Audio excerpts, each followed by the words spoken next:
Hello friends, माँ Gayatri public school के YouTube channel में आप सभी का स्वागत है। तो आज हम एक छोटे से टॉपिक अंग्रेजी व्याकरण में सेंटेंस को लेकर आए हैं।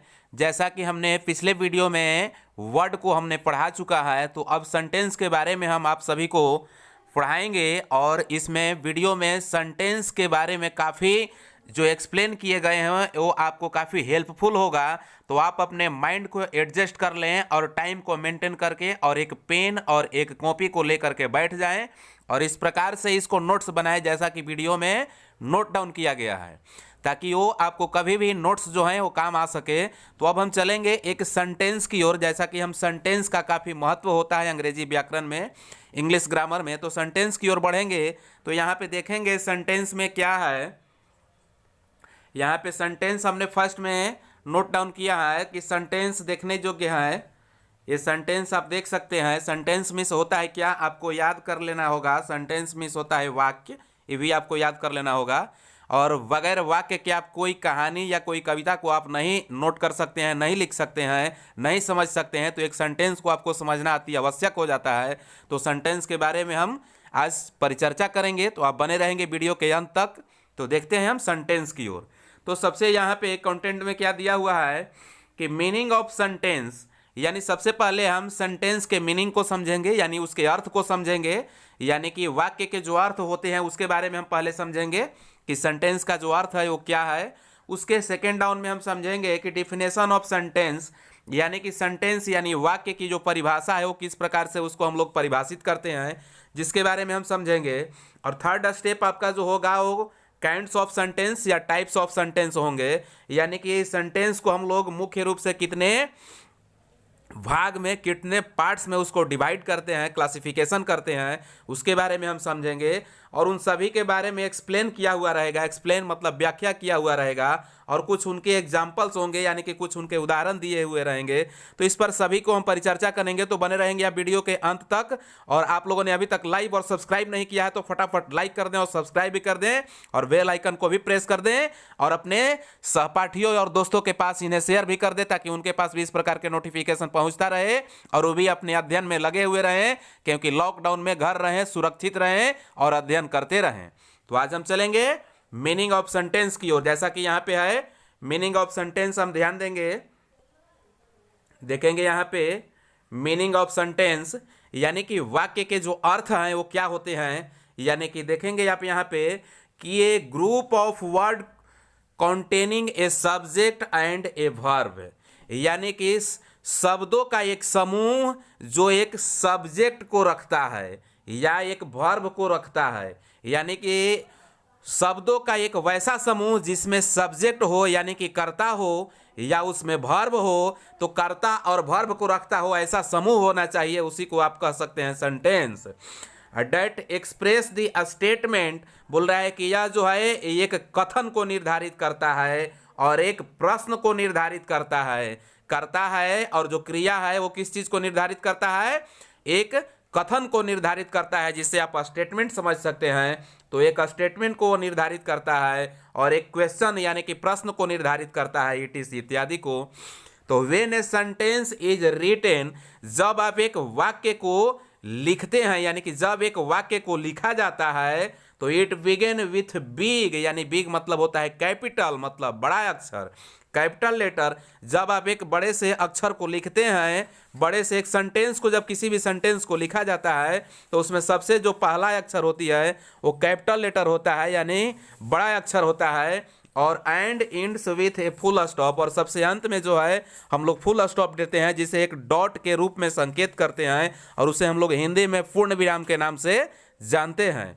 तो ये आपका सेंटेंस का अर्थ था, तो आप इसे समझ गए होंगे। अब हम चलेंगे इसके एग्जाम्पल से कुछ समझेंगे। जैसा कि यहाँ पे एग्जाम्पल दिया गया है, देखेंगे एग्जाम्पल में आप कि आई गो टू स्कूल। जैसा कि आई जो यहाँ पे है वो सब्जेक्ट है, आपको समझ में आ रहा होगा। आई जो है वो क्या है, सब्जेक्ट है। सब्जेक्ट मीन्स आप कर्ता समझते ही हैं। और प्रेजेंट इंडेफिनिट का यह अफर्मेटिव सेंटेंस है, ये भी आप जानते होंगे।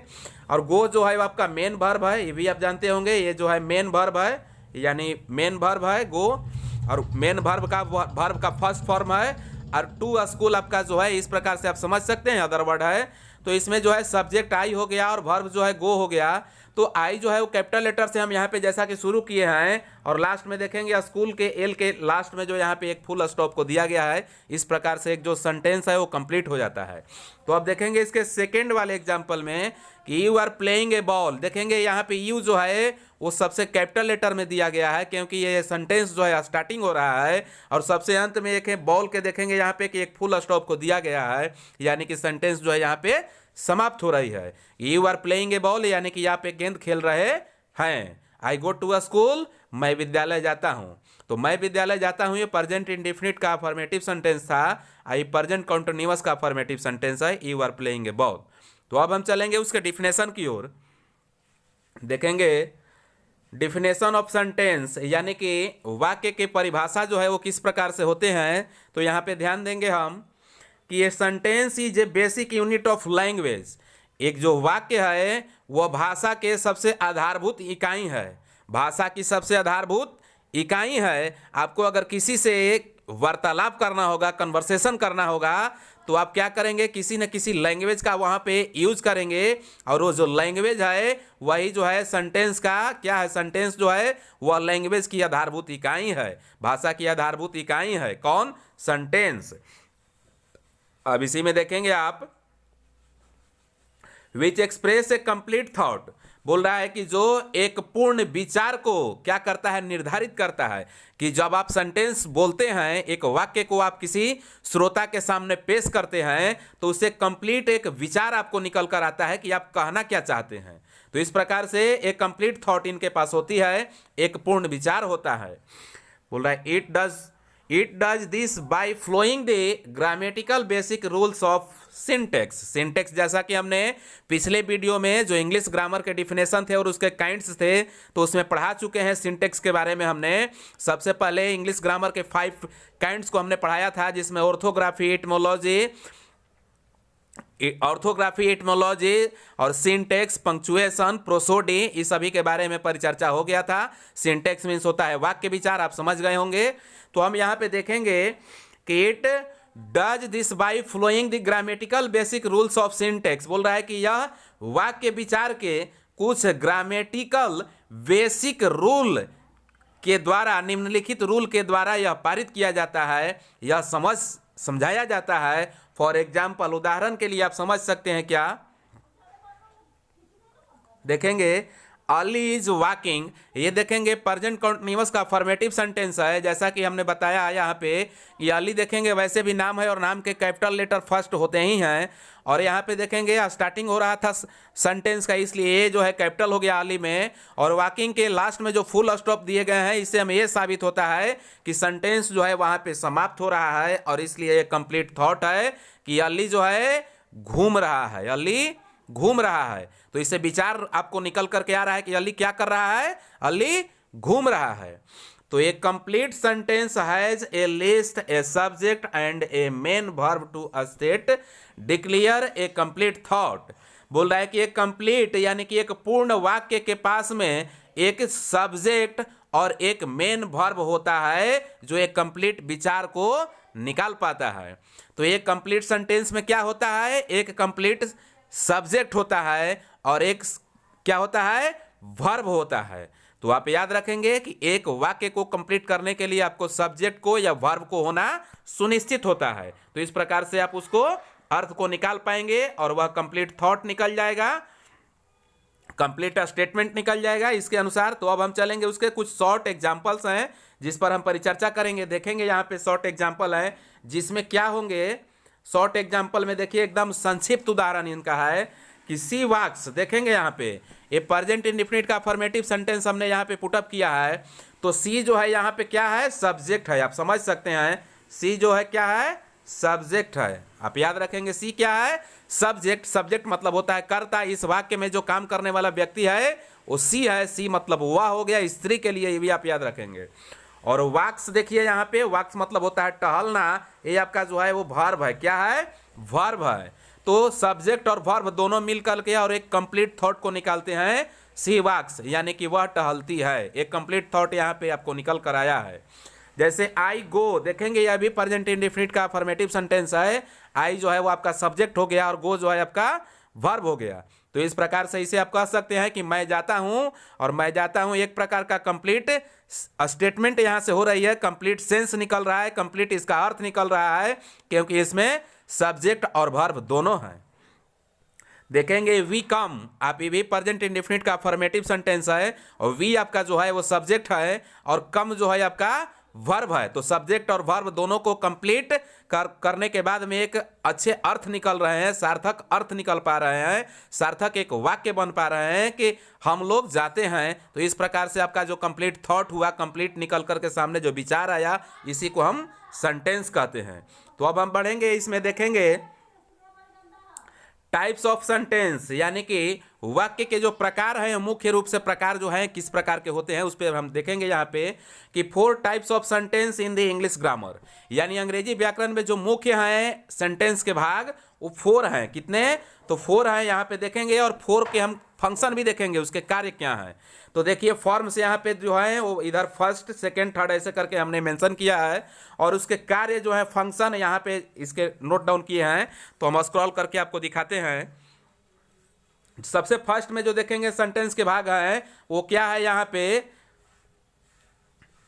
डिक्लेरेटिव है। देखेंगे यहाँ पे, ध्यान देंगे क्या है, डिक्लेरेटिव। जो फर्स्ट है सेंटेंस का, जो फर्स्ट पार्ट है वो डिक्लेरेटिव है, और इसका फंक्शन क्या है आप देखेंगे कि स्टेटमेंट, यानी इससे क्या पता चलेगा आपको, स्टेटमेंट को पता चलेगा। और स्टेटमेंट मीन्स क्या होता है, कथन, आपको याद हो गया होगा।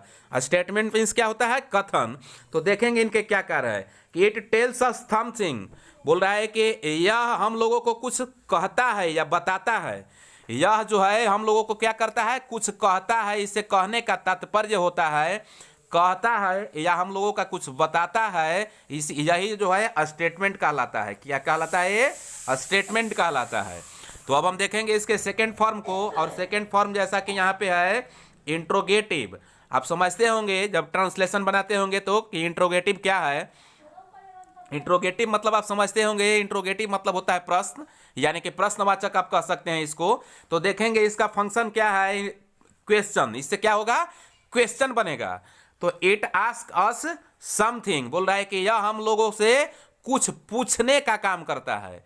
तो इंट्रोगेटिव जो है, इंट्रोगेटिव सेंटेंस होते हैं, इसके द्वारा प्रश्न बनने के संभावनाएं रहती हैं, और किसी व्यक्ति से किसी प्रकार के क्वेश्चन करने की अनुमति मिलती है।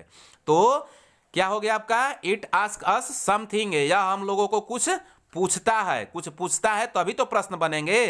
तो इस प्रकार से हम समझेंगे। और ऐसे भी आप जानते होंगे कि प्रश्नवाचक जो है वह जिस वाक्य में कब, क्यों, कैसे, कौन, कितना, कहाँ, क्या इत्यादि लगते हैं तो प्रश्नवाचक वाक्य बन जाते हैं, वही आपका इंट्रोगेटिव सेंटेंस होता है। तो अब हम चलेंगे इसके थर्ड फॉर्म की ओर। देखेंगे इंपरेटिव यहाँ पे है third form. Third form imperative है। इंपरेटिव मतलब आप समझते होंगे कमांड, जिसको हम लोग बोलते हैं।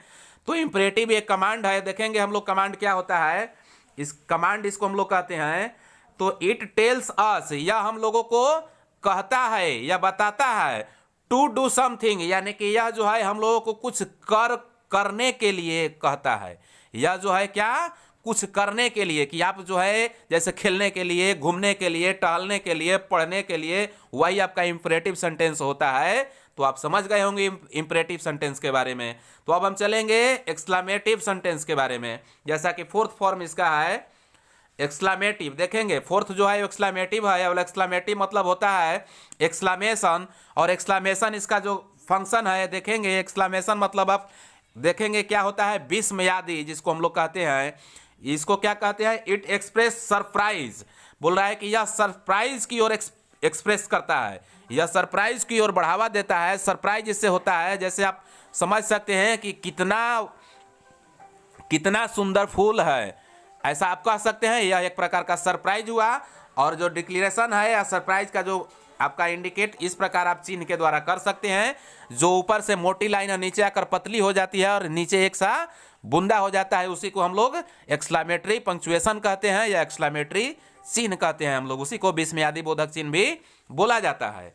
तो इस प्रकार से सेंटेंस के छोटे से टॉपिक आपको समाप्त होता है। तो वीडियो के अंत तक बने रहने के लिए आप सभी को धन्यवाद, धन्यवाद। तो इसी तरह से आप वीडियो के द्वारा अध्ययन करते रहें, घर पे रहें, सुरक्षित रहें। और अब हम आपसे लेते हैं विदा।